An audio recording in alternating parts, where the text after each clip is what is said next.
Hello, I'm Quan Perry. I'm from Northern New Jersey.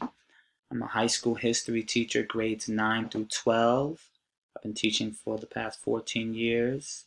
I teach world history, U.S. history, economics, black studies, and other various electives. I love sports, anything from basketball to football, hockey, soccer, etc.